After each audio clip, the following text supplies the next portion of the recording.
เดินลำนับพันสัตธรรมเทศนาจะมาตั้งแต่กันทนสัมพนกันเขานักพระเจ้าสารถูกการยิ้มมาพันกันควงสุนเก่าดวงอัศจรรย์ธนาคารหมดเทียมน้ำตาปีลิ้นตู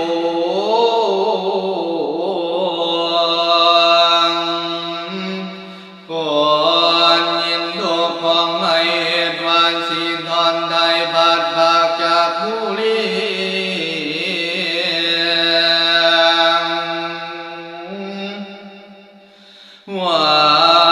นนาภาเวสีตอนเท้าหนาวสองมอนไปไกลสุดวิสัยยาวโยนเทวดาโปรดกุณาโยมาข้าให้อดพอมาหอดเก่าองค์กรห่างก็มาลาโลดปดไว้ยังเพชรสงเครื่องวิเศษเป็นฤาษีเพียไมตรีทุกสาวคำพ่อมาหอดภาวะหนึ่งสือว่าสุโสกาพามสัวสังโกนามาคาลิงคาลาเท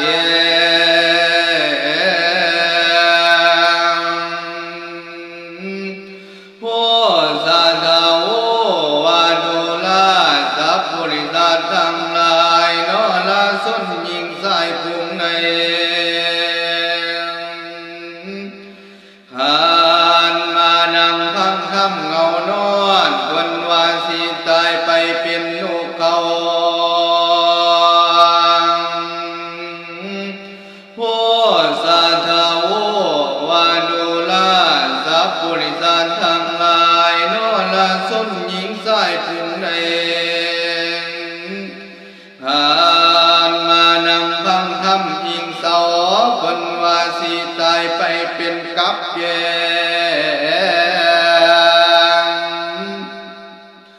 โพสาธาววาดุลาสัพพุริสัตทั้งหลายนอละสนยิงสายนมนาวมาทำบุญอย่าได้เหตุนาเศร้ามันสิได้ผัวผู้เฒ่ามากอดทิ้งซาคือดังนางอามิตาดาทำบุญเหตุนาเศร้าจึงในพามผู้เฒ่ามากอดซาเคียงสิ่งตัวนี้บ่ได้ขี้ไอ้นาภามันติดตามบ่ได้ขาดพอสานานนักปราชญ์เจ้าทั้งหลาย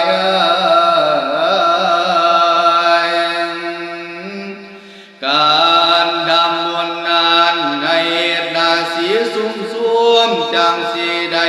ผัวผู้น้อยเมียผู้นวมมากอดอ่อนคิงเดียนายุนา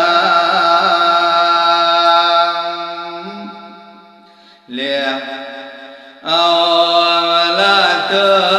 มกันนาฟังว่าจาเทโต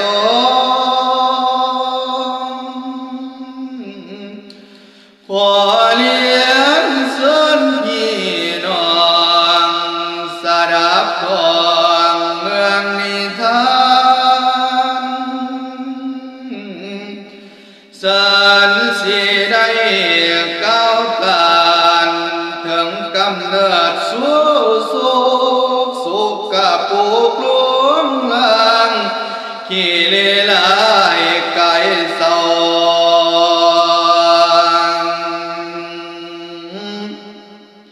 เปลี่ยนยีลุมอุ้มเป่ามินกุยโสโคโลกคิดที่กาเขื่อนมาอมทองผู้เดียว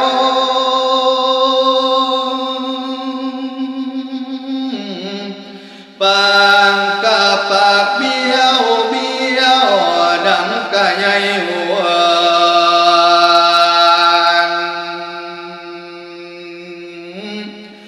ต่างกะเลือนหูกะกัง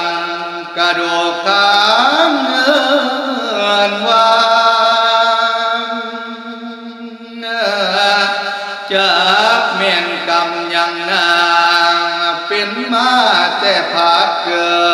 ดกำเนิดมาเดือดร้อนเครื่องคอนภาวะตะกู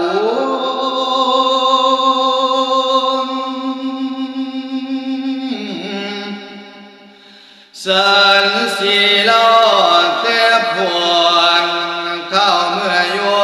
ในคันเมียมันผันหน้าน้ำประหลาดใจจวนมา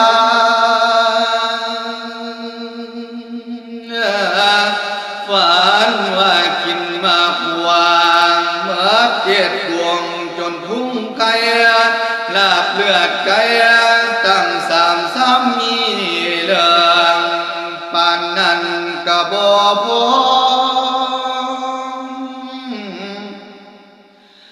ลาบเลือดหัว3-4 หมอยอดสวดจนหมดแปนเกินขึ้นมาก็เลยหิวเกียดอยากเกียนบ่มีแล้วเหนียวว่ามันมีทองเห็นอันใดได้แต่อย่างน้ำไหลไหลอยากแต่คอยสวยใส่มากน้ำ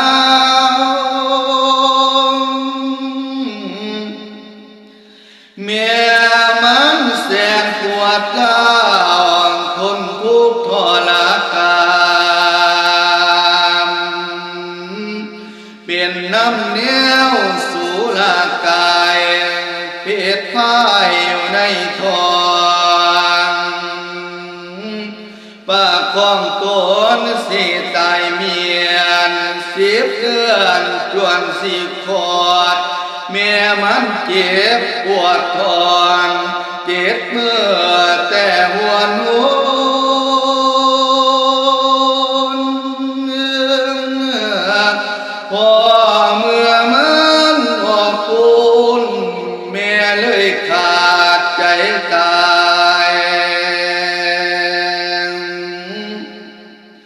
เกิดเป็นสายบ่คือเขา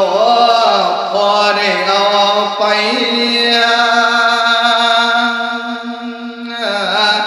หัวไก่เคียงบ่อนตองจับใบอุ้มกอดหอดบ่กล้าเข้าไก่ไผพ่อก็ไม่มือ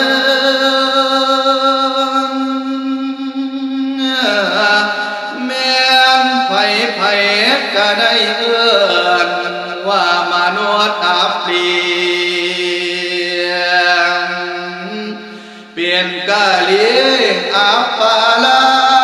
บาปกรรมน้ำตนพอมันปองคุณเลี้ยงข้าวเดียวก็ตายจาก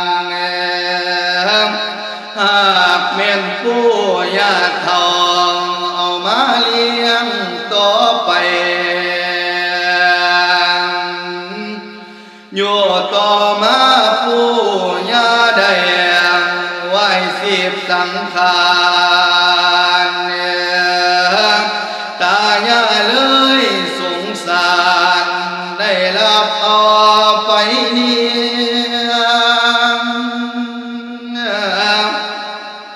เพียงว่าพ่อเข้าได้ตายายกะมุดหมดทอดพ่อลุงแม่ป่าผู้มาเลี้ยงต่อมาทางเอาอามูนานเพื่อญาติใส่โลหิตขอกะ เสียชีวิตจากมันไปเกียงผู้ใดเอาไปเลี้ยงก็เพียงการตายแก่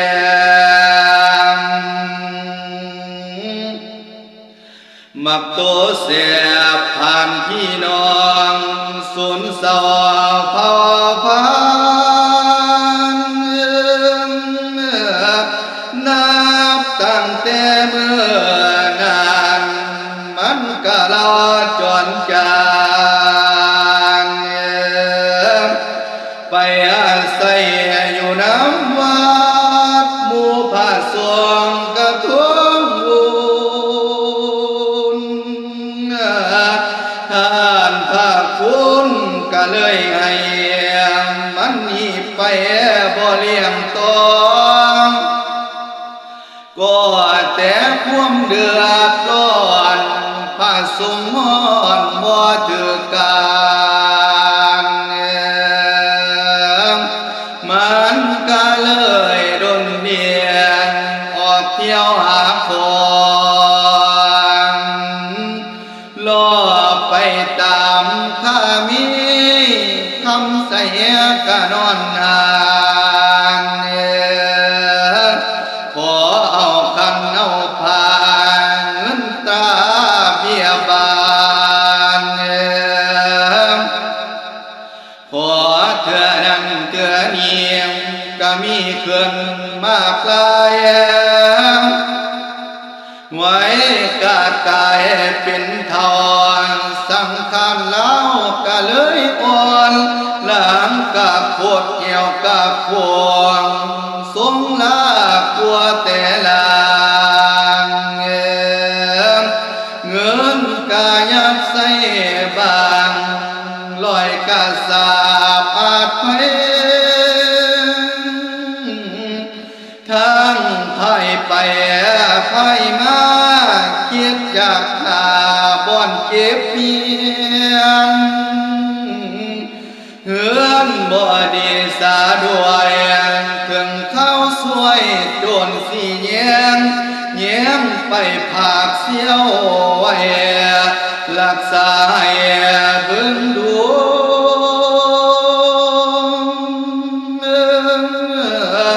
เชียวก็เลยบ่ฮู้สาเหตุหายานางนับแต่มันหนีป่าห่างไกลไหลลวงพร้อมทั้งปวงมองสอนสูญเสียปีปูนเกิดทุกข์จนมุ่นเศร้าเอาเงินทอไปจ่ายเกียนจนว่าเมื่อตลอดสิ้นลอยกระสาบขึ้นพามมาถามเอาคืนรอดเมื่อยนั้นเยือนเสือขาดละเด้อข้าวเหนียวบ่มีหยังสิแทนต่อ